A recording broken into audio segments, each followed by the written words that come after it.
자, 오늘은요, 우리들의 성경 통독 페이스에 맞추어서 함께 가는 324번째 날입니다. 324번째 날, 오늘 우리는 요한 2서와 3서 그리고 유다서를 통독하게 되겠는데요. 주로 오늘 아침에는 요한 2서와 3서에 초점을 맞추어서 이야기를 좀 나눠보겠습니다.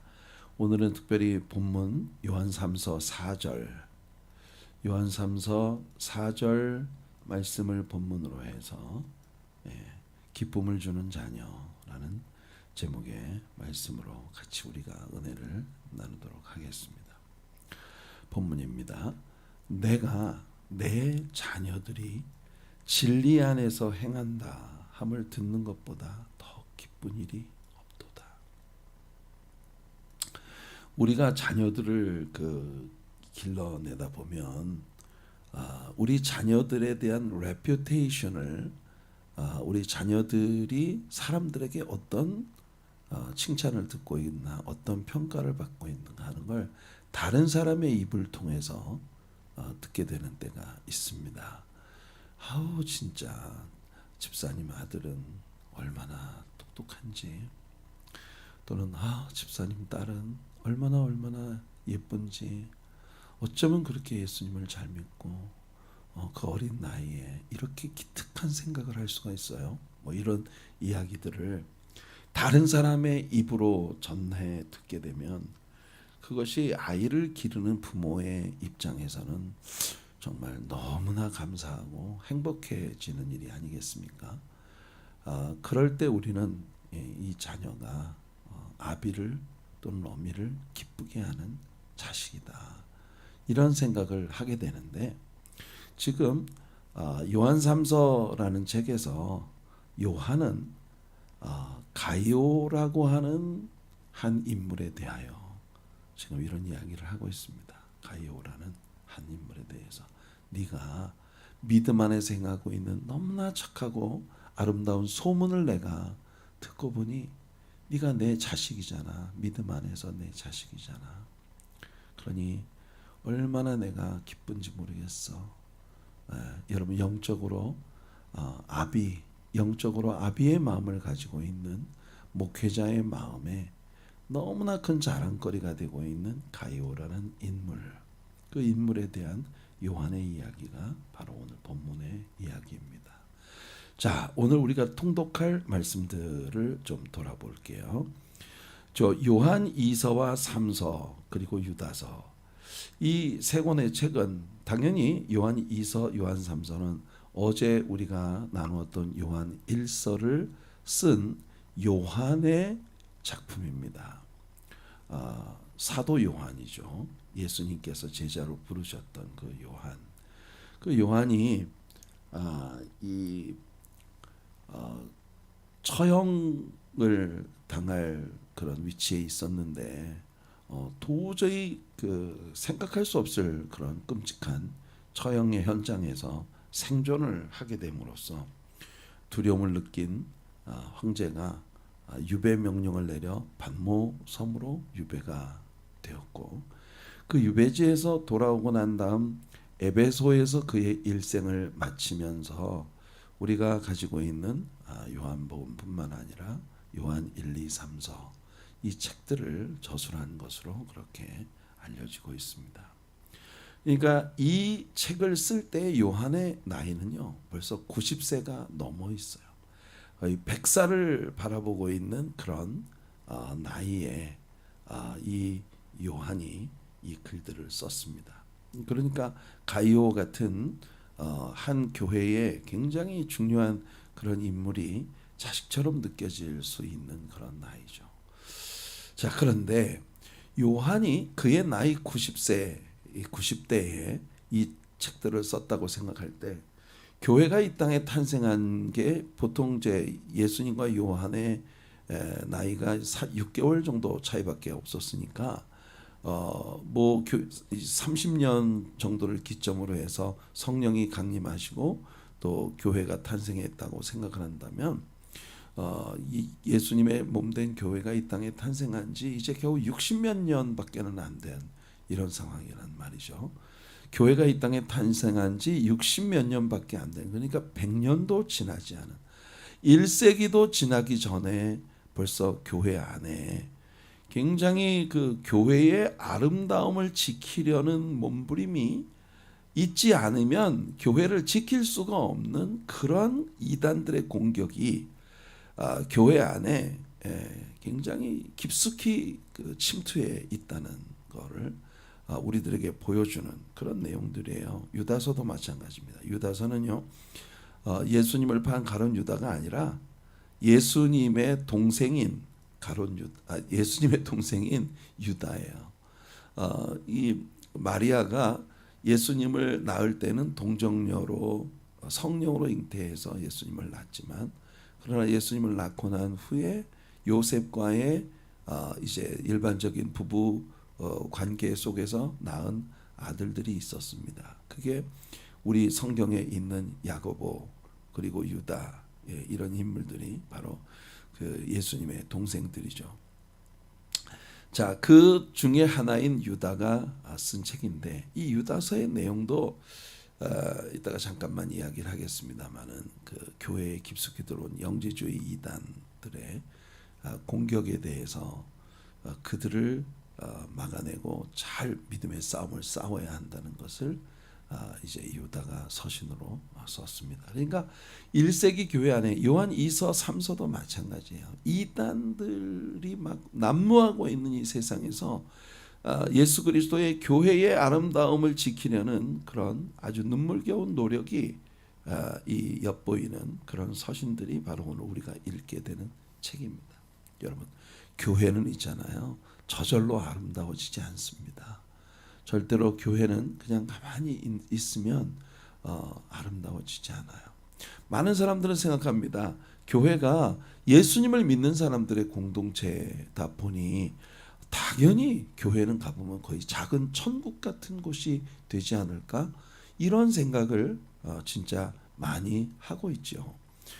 그런데 교회의 내부에 들어와 보면요, 교회가 굉장히 치열한 곳이라는 걸 다양한 점에서 발견을 하게 됩니다. 그래서 교회는 있잖아요, 아름다움을 지키려면, 예수 그리스도의 몸된 교회로서의 아름다움을 지키려면 우리가 진짜 노력을 많이 해야 하고, 또 많은 영적인 싸움들이 필요하고, 그리고 또 은혜로 주 앞에 엎드리는 기도를 통한 교회를 지키는 일이 굉장히 필요한 일이다라고 하는 걸 우리가 요한 2서 3서 그리고 유다서를 오늘 읽으면서 우리가 발견하게 될 것입니다. 우리 성도님들이 오늘 이 책들을 읽으면서 우리 하나님의 사랑교회를 오늘 이 시대에, 우리들의 시대에 가장 아름답고 생명력이 넘치는 살아있는 교회로 이제 세워나가려는 그런 노력을 우리 정말 결단할 수 있는 그런 우리들이 되기를 바랍니다. 이 책에서 요한은 자기를 장로라고 부르고 있습니다. 네, 이 장로라고 하는 호칭이 오늘날의 교회 안에서의 직분으로서의 장로 뿐만 아니라, 왜냐하면 베드로도 자신을 장로라고 이렇게 부르기도 했는데, 이 장로라고 하는 말은 영어로 elder입니다. elder. 이 elder이라고 하는 것은 나이가 많은 사람이란 뜻이죠. 한국 그 말에 있어서도 장로라는 게 긴 장 늙은로 아닙니까? 그래서 굉장히 연세가 많이 드신 분을 일컫는 그런 일반적 호칭으로 이가 생각할 수도 있고, 교회의 또 사도들과 감독들과 직분자들을 다 장로라고 부르고 있었던 것이 아닐까 하는 그런 신약 성경의 호칭으로 우리가 생각하게 됩니다. 자, 장로인 나는 택하심을 받은 부녀와 그의 자녀들에게 편지하노니.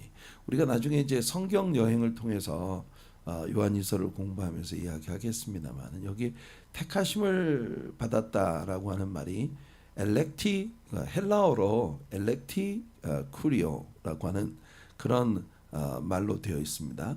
그 엘렉티쿠리온이라는 이 단어, 이 헬라어 원어가 가지고 있는 의미는 말하자면 미세스 혹은 미스 엘렉티라는, 만일이 택하심을 받았다는 것이 우리가 그 이렇게 일반적인 단어로 해석을 한다면 이게 택하심을 받은 건데, 당시에 로마 시대 때 헬라적 영향 아래 있었던 지역에서 엘렉티라는 실질적으로 사람의 이름을 가진 그런 이름들도 많이 있었다고 합니다. 특히 여성의 이름이에요, 엘렉티라는.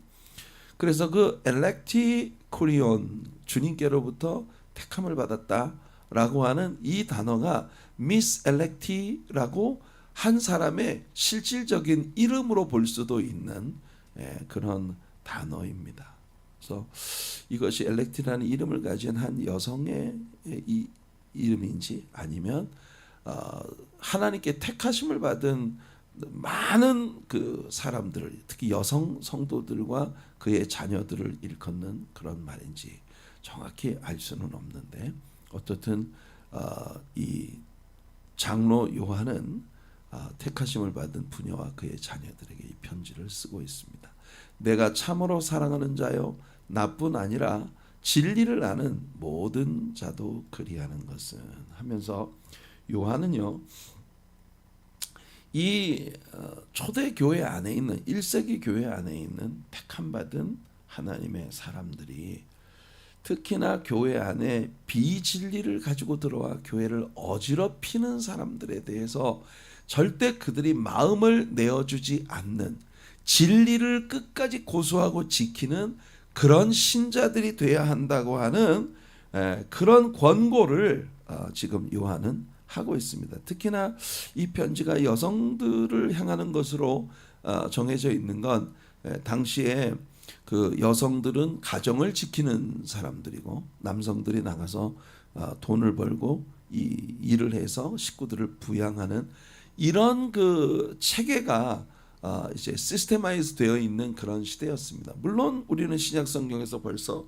여류 사업가들 또는 그 여성 리더들의 면면을 보기도 합니다. 예를 들면 대표적인 케이스가 루디아라든지, 또 브리스길라와 아굴라, 가정에 있어서의 프리실라라고 하는 아름다운 그 귀족 로마 여성이었다고 이제 알려지고 있는 그런 인물들, 이런 인물들이 교회에, 또 그 빌립보서를 쓸 때 바울이 요디아와 순두계라고 하는 여성들의 이름을 이제 그 지목하면서 그들이 주 안에서 같은 마음을 품기를 원한다라고 이야기하는 거 보면 이 빌립보의 그 여성 지도자들이었던 것으로 보입니다. 물론 그런 분들도 있지만 대개 여성들은 그 가정을 지키는 사람들로 여겨지고 있었기 때문에 그 가정을 이단적 사고를 가지고 있는 그때 당시에 그 순회 전도자라는 호칭으로 이 지역 저 지역을 떠돌아다니며 일을 하지 않고 무전 취식을 하던 좀 이상한 사람들이 그 시대에 있었어요. 그러니까 그런 사람들을 가정에 끌어들여서 그들을 이제 그 대접하고 하는 이런 일을 금하라고 요한이 이 책에서 편지를 하고 있습니다. 자, 우리 안에 거하여 영원히 우리와 함께할 진리로 말미암음이로다. 지금 요한이 하고자 하는 이 모든 이야기는 바로 진리의 근거를 두고, 진리의 기초를 두고 하는 이야기다, 그 말입니다. 그러면서 잠깐 문안 인사가 나오죠. 은혜와 긍휼과 평강이 하나님 아버지와 아버지의 아들 예수 그리스도께로부터 진리와 사랑 가운데서 우리와 함께 있으리라. 네. 여기 보면 바울 사도의 문안 인사에 사용되고 있는 언어들이 여기 쓰여지고 있습니다. 그러니까 우리가 베드로 전후서를 읽으면서도 우리는 베드로가 이 서신을 많이 쓴 바울의 영향을 많이 받은 것이 아닌가 하는 그런 이야기를 한 적이 있는데, 요한도 마찬가지로 이 요한이 지금 이 편지를 쓰고 있는 그 시기는요, 이미 거의 사도들이 전부 세상을 떠나고 거의 맨 나중에 남아 있었던 인물로서 책을 쓰고 있기 때문에 앞서서 굉장히 왕성하게 활동을 했었던 여러 사도들의 그 집약된 지혜와 또 이 배려 이런 것들이 아마 요한의 마음속에 굉장히 깊이 남아 있었을 거라 생각을 해요. 특히나 바울의 그 서신들 가운데 목회 서신들마다 공통적으로 은혜와 평강 사이에 긍휼이라고 하는 이 단어가 들어가 있었던 것을 보면 요한은 어쩌면 이 거룩한 부녀들이라는 그 그룹이 교회에 굉장히 영향을 미치는 여성들을 향하고 있는 것이 아닌가 하는 이런 생각을 갖게 합니다. 그들에게 하나님 아버지와 아버지의 아들 예수 그리스도께로부터 진리와 사랑 가운데에서 우리와 함께 있으리라. 너희 자녀들 중에 우리가 아버지께 받은 계명대로 진리를 행하는 자를 내가 보니 심히 기쁘도다. 네. 우리가 오늘 본문으로 선택한 요한 3서 4절과도 같은 이야기를 여기서 요한은 하고 있습니다. 예, 우리 오늘 본문 요한 3서 4절인데 내가 내 자녀들이 진리 안에서 행한다 함을 듣는 것보다 더 기쁜 일이 없도다. 이 동일한 말을 지금 여기서 하고 있는 거예요. 예, 너희 자녀들 중에 우리가 아버지께 받은 계명대로 진리를 행하는 자를 내가 보니 심히 기쁘도다. 그렇습니다. 아마 이 세상에 존재하는 모든 목회자들의 마음이 자기가 양육하고 가르치는 성도들 가운데에서 세상에 내놓으면 진짜 저 사람은 진짜 크리스찬이야. 아우 저 교회는 왜 이렇게 정말 아름다운 믿음을 가진 성도가 많아? 이렇게 세상 사람들이 목회자가 자기가 가르치는 양떼들을 그렇게 칭찬하는 소리를 들을 때 마치 자기 자식이 어디 나가서 굉장히 칭찬을 듣는 것처럼 그보다 더 기쁜 일이 없을 것이다. 이게 이제 요한의 말입니다. 바울은 이 자신의 그 믿음의 자녀들이 세상을 살아가면서요 제일 중요하게 여기는 관건이 뭐냐면 처음 가졌던 그 믿음을 끝까지 지키는 일이에요. 그런데 이게 여러분 1세기 교회의 성도들에게도 어려운 일이었어요. 1세기 교회면 굉장히 순수했던 시대 아닙니까? 그 순수했던 시대도 처음 가졌던 그 순전한 믿음을 죄송합니다.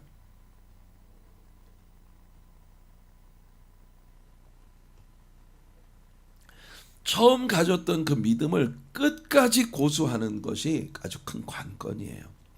이게 그런 순수했던 시대에도 그런데 오늘 같은 여러분 21세기를 살아가고 있는 우리들이 생각할 때에 여러분 처음 가졌던 그 순전한 믿음을 내가 세상을 떠날 때까지 끝까지 고수하는 일이 그게 관건입니다. 여러분 믿음을 지키세요. 그게 제일 중요합니다.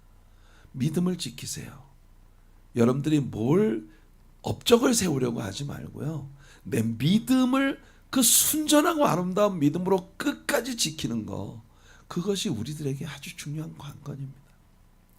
그것이 주님을 기쁘시게 하고 그것이 목회자를 기쁘게 하고 교회를 기쁘게 하고 정말 온 세상에 칭찬 듣는 그런 교회 공동체를 세워나가게 되는 비결이거든요. 그래서 요한이서에서 요한은 언제나 문제는 성도들이 지속적으로 진리에 거하지 않는 것이 문제다. 이 세상에는요 성도들로 하여금 건강한 진리 안에 거하는 것으로부터 자꾸 다른 곳으로 삐져나가게 만드는 유혹들이 굉장히 많다는 겁니다.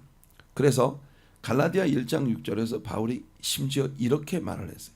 그리스도의 은혜로 너희를 부르신 이를 그리스도의 은혜로 말미암아 너희를 자녀로 부르신 그분을 이렇게 속히 떠나 다른 복음을 따르는 것을 내가 이상하게 여기노라. 바울이 갈라디아 교인들에게 편지를 할 때 갈라디아 교인들이 유대 율법주의와 영지주의 이단자들의 미혹을 받아서 성령으로 시작했다가 육체로 마치려고 하는 그 변질되어 가고 있는 모습, 왜 신앙생활을 성령께서 주장하시는 은혜의 일로 하려고 하지 않고 육체의 노력으로 막 인간적인 그런 그 노력으로 뭔가를 억지로 그렇게 하려고 하는 이런, 근데 육체로 행하는 일은 다 일이에요. work of flesh. 그러나 성령이 우리 안에 계셔서 행하시는 일은 전부 열매입니다. Fruit of Spirit. Fruit of the Spirit. 성령의 열매는 열매이고 육체가 행하는 건 열매가 아니라 일이에요. 일. Work of flesh. 이게 바울 사도가 선택하고 있는 이 언어가 굉장히 중요한 차이를 보여주고 있는 겁니다. 사랑하는 성도 여러분, 여러분들이 모두 하나님의 은혜에 머무르는데 여러분들이 최고의 노력을 기울이는 여러분들이 되시기를 바랍니다. 이 요한 2서에서 요한이 하고 있는 이야기가 바울의 이 말과 너무 같아요. 이단적인 사고를 가지고 있거나 아니면 그리스도의 몸된 교회 공동체를 이렇게 흐트러뜨려 분산시키는 모래알처럼 분산시키려고 하는 그런 이 성격을 가지고 있는 그런 성향을 가진 사람들의 타겟은요, 항상 교회 밖에 있는 사람이 아니라 교회 안에 있는 사람들의 마음을 휘둘러서 교회가 모래알처럼 푸석푸석해지게 만드는 이와 같은 일을 하는 게 이 초대교회 때부터 굉장히 중요한 이슈가 되어왔던 겁니다. 왜 사람들은 교회 밖에 나가서 영혼을 구하려고 하지 않고 교회 안에 있는 견고하지 못한 신자들을 이렇게 끌어들여서 굉장히 타겟으로 삼는 그와 같은 일들이 이 초대교회 이단자들에게서부터 있었다고 하는 걸 우리가 여기서 봅니다. 5절을 보세요. 부녀여 내가 이제 네게 구하노니 서로 사랑하자. 그렇습니다, 여러분. 우리가 서로 교회 공동체를 세우기 위해서는요, 서로 사랑을 하기 위한 노력이 우리들에게 필요해요. 이는 새 계명같이 내게 쓰는 것이 아니요 처음부터 우리가 가진 것이라. 우리는 요한 1서에서도 요한이 동일한 방식으로 말을 했다는 걸 우리가 배웠어요, 어제. 그렇죠? 하나님은 사랑이심이라라고 전제한 요한은 서로 사랑하자. 우리가 서로 사랑하자. 이것은 내가 지금 새로 하는 말이 아니라 처음부터 우리에게 주어진 명령이었다. 교회가 여러 가지 복잡한 교회를 갖다가 부서뜨리려고 하는 사탄의 공격으로부터 교회를 지키는 일, 스스로를 지킬 수 있는 비결은요, 교회 공동체 안에 있는 모든 사람들이 사랑으로 하나가 되는 일이에요.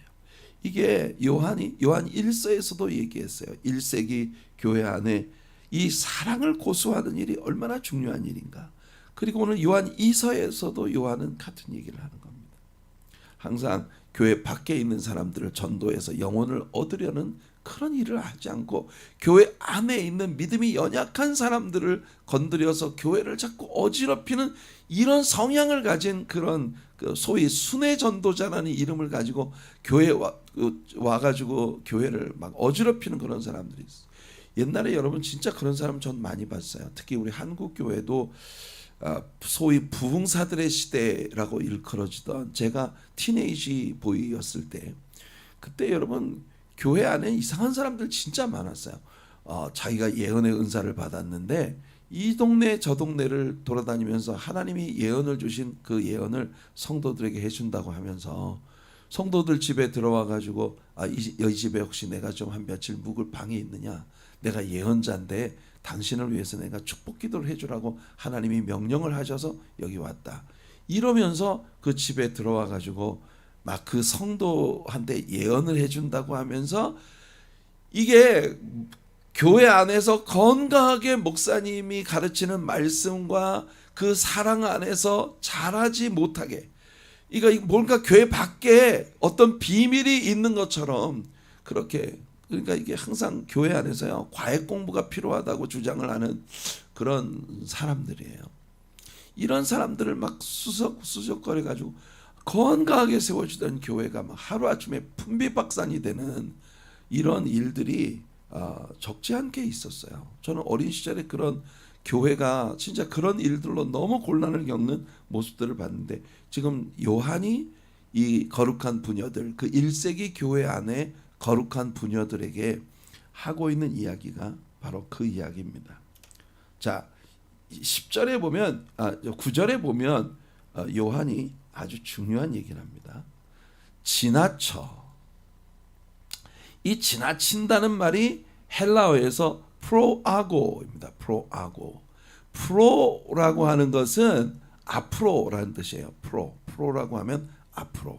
그리고 아고라고 하는 것은 넘어간다 이런 뜻입니다. 그러니까 프로아고라고 하는 말은 운전을 할 때 앞에 있는 차를 패싱하는 추월하는 행위도 프로아고이고, 내가 분수를 지키지 않고 내 분수에서 넘치는 일을 할 때 그게 프로아고입니다. 선을 넘는다. 우리 한국 사람들의 그 시쳇말로 선을 넘네 이런 말을 하잖아요. 그죠? 지나치게 자기가 머물러야 할 자리를 넘어서서 이 선을 넘는 거, 막 열정이 너무 지나쳐서 너무 지나쳐 가는 거. 여러분 그 논어에 나오는 과유불급이라고 하는 이야기를 우리 한국 분들이 다 잘 알죠. 과유불급이라고 하는 것은 넘치는 것은 넘치는 것은 불급 모자르는 것과 다를 바가 없다. 같다는 뜻입니다. 같다. 과유불급. 넘치는 것은 모자르는 거나 마찬가지다. 근데 여러분 참 교회 안에서 우리가 성도님들을 이렇게 섬기다 보면 있잖아요.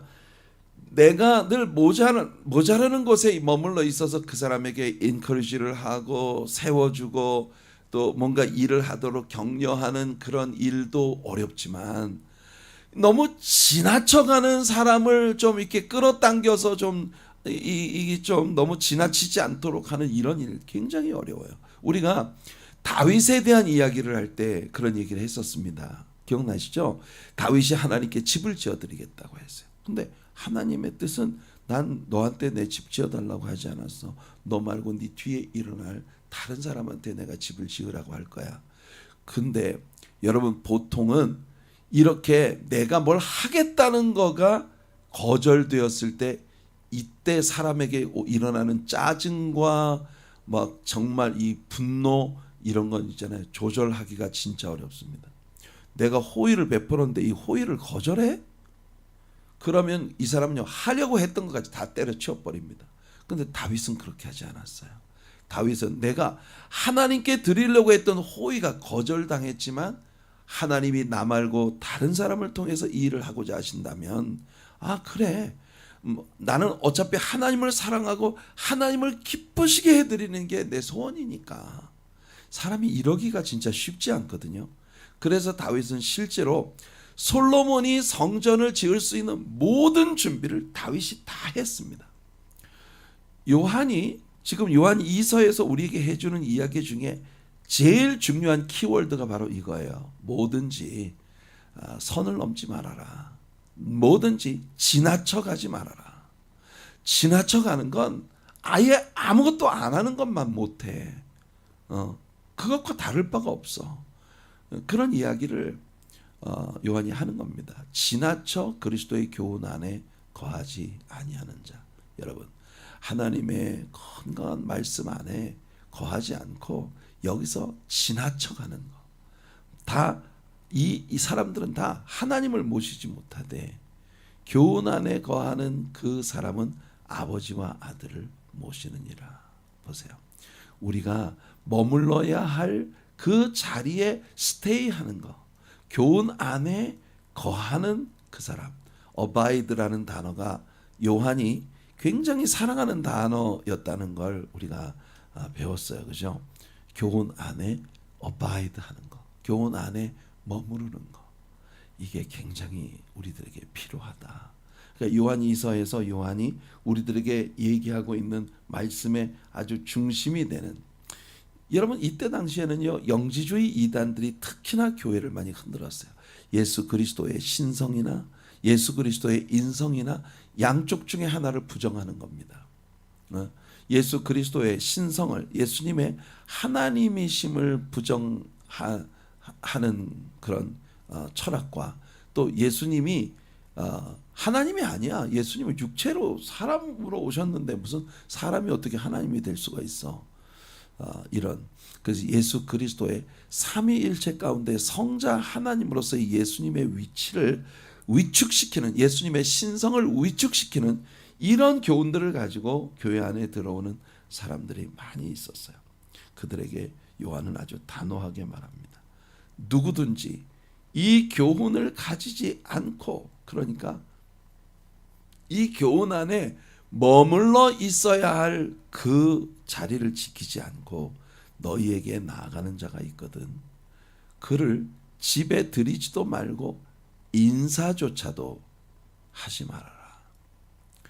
이게 교회의 장로로서 이미 정말 산전수전 공중전까지 다 겪은 90세를 넘긴 노종이 그 인생 전체를 살아오면서 하나님께로부터 받은 교육과 그 노년의 지혜로서 교회의 성도님들을 권고하고 있는, 성도들을 권고하고 있는 그런 말씀입니다.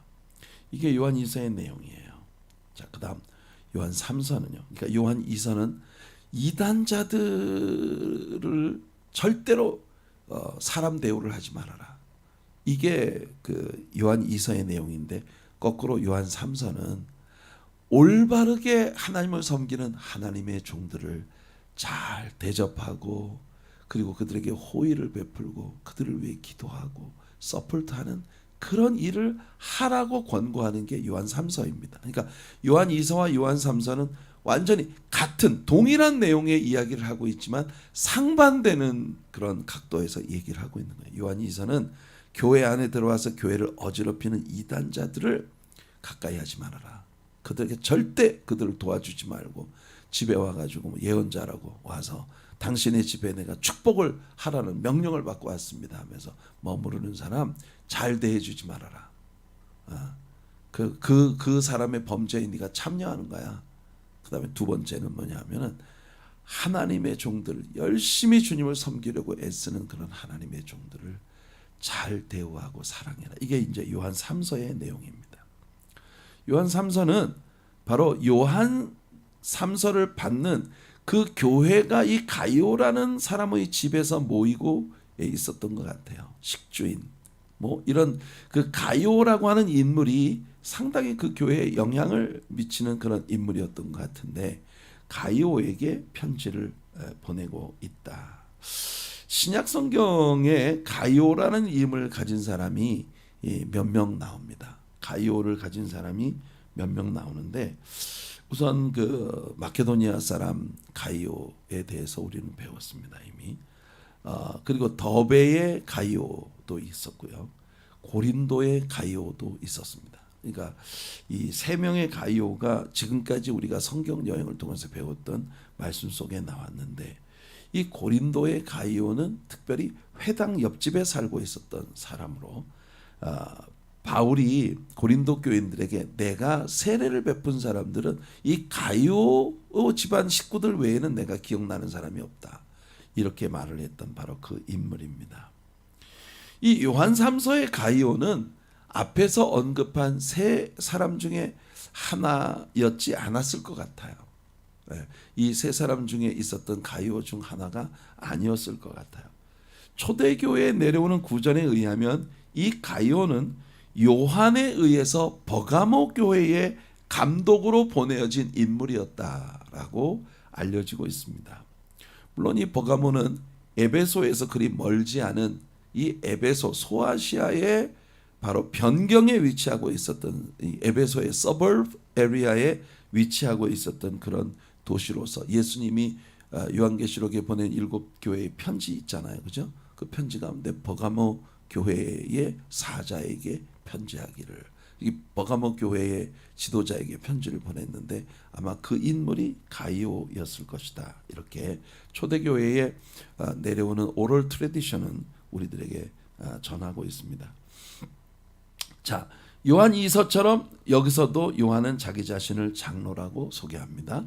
장로인 나는 사랑하는 가이오, 곧 내가 참으로 사랑하는 자에게 편지하노라. 야, 그냥 사랑하는 가이오도 아니고 내가 참으로 사랑하는 자에게라고 한 번 더 강조하고 있는 걸 보면, 이 가이오는 어쩌면 이 사도 요한에게 자신의 일종의 자존심 같은 그런 믿음의 자녀 중에 하나였던 것 같습니다. 이때 90세를 넘긴 노인이 자신이 사랑하는 젊은 목회자 가이오에게 항상 기본에 충실하도록 가르치고 있는 이 요한 3서의 이 내용은 진짜 교회 안에서 있잖아요. 믿음 안에서 우리가 어른들이 좀 젊은 사람들을 돌봐주고, 또 젊은 사람들은 그보다 더 어린 사람들을 돌봐주고, 이런 전통이 교회 안에 세워지는 것이 참 귀한 일이에요. 우리 교회의 우리 모든 장로님들, 권사님들, 여러분들은 있잖아요. 젊은 사람들이 자기 신앙에 무슨 문제가 있으면 여러분들에게 와서 권사님 기도 한번 해줘요. 나 지금 이런 어려움이 있는데 너무 힘들어. 그러면 그 사람들에게 성경 말씀을 들려주고 그들을 위해 기도해 줄 수 있는 이런 아주 영적인 그런 성숙이 우리 연세 드신 분들에게 많아지기를 바랍니다. 그래서 우리 교회 안의 젊은이들이 여러분들 품에 와서 안기고 싶은 그런 어른들. 이 요한은 지금 그런 마음을 가지고 90세를 넘긴 노인이 지금 한 교회의 지도자로 자리를 잡고 있는 이 가이오라고 하는 자신에게 있어서 믿음의 아들과 같은 자에게 기본에 충실하도록 가르치고 있습니다. 요한 3서 2절은 여러분 특별한 이유로 우리 현대교회, 특히 한국교회 신앙인들에게 굉장히 많이 암송되고 또 읽어지는 그런 말씀이에요. 요한삼서 2절은 사랑하는 자여 내 영혼이 잘됨 같이 내가 범사에 잘되고 강건하기를 내가 간구하노라.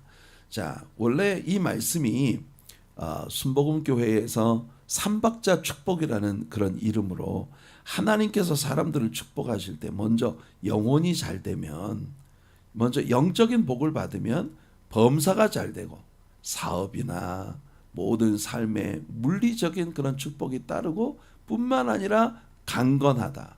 이 육체의 건강의 복까지 따르게 된다. 그래서 이 요한 3서 2절을 삼박자 축복 혹은 삼박자 구원이라는 이름으로 이렇게 교리화시켜서 이 순복음 교회가 사실 우리 현대 한국 교회에 굉장히 많은 영향을 미쳤어요. 그런데 여러분 이 말씀을 자세히 보세요. 이 말씀은 하나님께서 교회의 성도들을 축복하는 말씀으로 주어진 말씀이 아니고 이 요한이 자신의 믿음의 아들인 가이오를 위하여 하나님께 올려드리는 기도입니다. 그러니까 이 각도가 굉장히 중요해요. 이게 하나님께서 우리들에게 영혼이 잘 되면 범사도 잘 되고 강건한 복까지 따라온다라는 하나님의 약속이 아니라 지금 굉장히 영적인 일에 충성하고 있는 가이오에게 네가 이 영적인 일에 충성할 뿐만 아니라 네가 행하고 있는 범사에 하나님이 함께 하시고 너에게 건강도 주셔서 잘 되기를 내가 기도하고 있다 하는 요한의 기도입니다.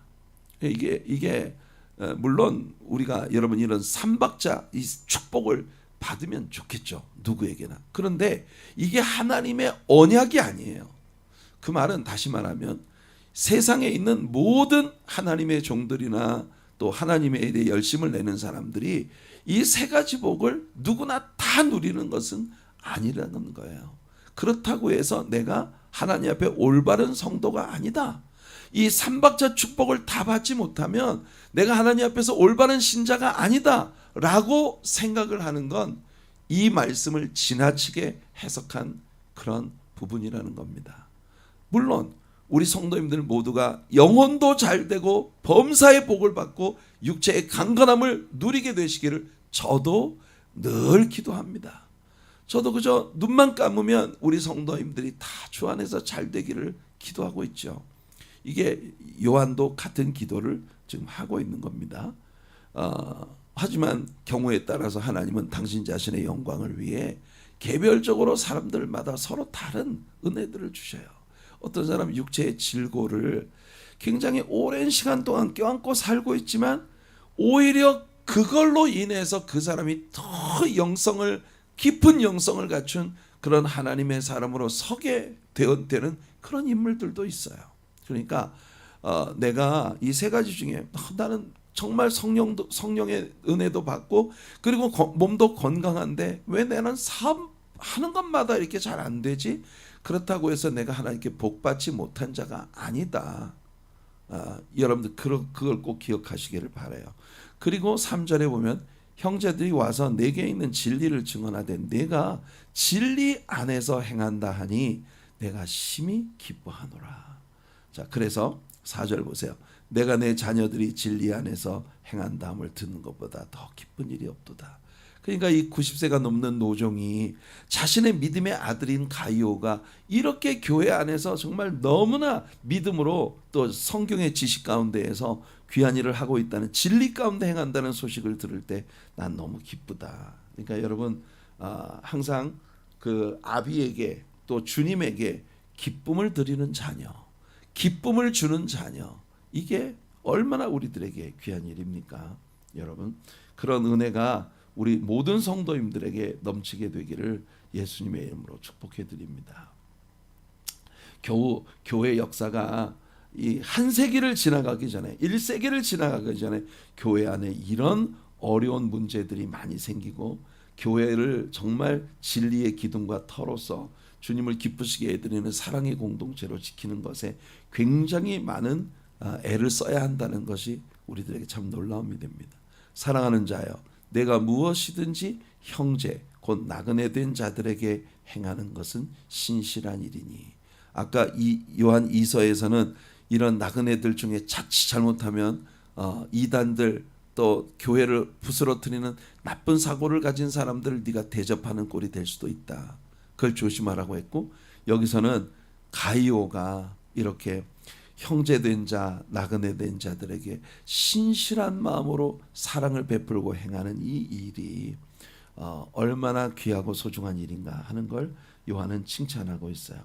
신약 성경 안에서 접대와 섬김, hospitality는 여러 차례 권면되고 격려되고 있습니다. 심지어 바울은 로마서 12장에서 그걸 성령의 은사 중 하나라고 표현하기도 합니다. 이 은사는 특별히 교회를 섬기는 감독과 장로의 자격 요건 중 하나였어요. 손 대접하기를 힘쓰며, 이게 교회의 그 지도자가 되는 자격이에요. 그러니까 여러분, 우리가 교회 안에서 교회를 섬기는 사람들이 되려면요, 하스피탈리티의 영혼을 가져야 됩니다. 누구에게든 잘 섬기고 대접하고 사랑하는 일이, 진짜 우리 교회 장로님은, 우리 교회 목사님은, 우리 교회 전도사님은 그냥 사람들을 대접하는 거 정말 좋아하고 너무나 이렇게 하스피탈리티의 은사가 있어. 그것이 성도님들에게 자연스럽게 흘러가는. 그러니까 여러분, 우리 교회는요, 그저 우리가 나보다 좀 못한 사람들에게 베풀고 사랑하고 또 은혜를 나누는 그와 같은 일이 미덕이 되어지는 그런 교회가 될 수 있기를 바랍니다. 가이오는 그렇게 어려움을 가진 사람이 교회 안에 들어올 때 그들을 섬기는 일에 진심이었어요. 이게 중요합니다. 여러분, 오늘날 교회 속에 있잖아요, 가끔 기대하지 않았던 사람들이 들어옵니다. 예를 들어서 어떤 사람이 술에 고주망태가 된 채로 몸에서는 막 도대체 샤워를 언제 했는지 막 냄새가 나고 땀 냄새에 막 오물 냄새까지 겹쳐가지고 혹 그런 사람이 하나 교회에 들어온다고 가정을 합시다. 교회 공동체는 그를 어떻게 대해야 할까요?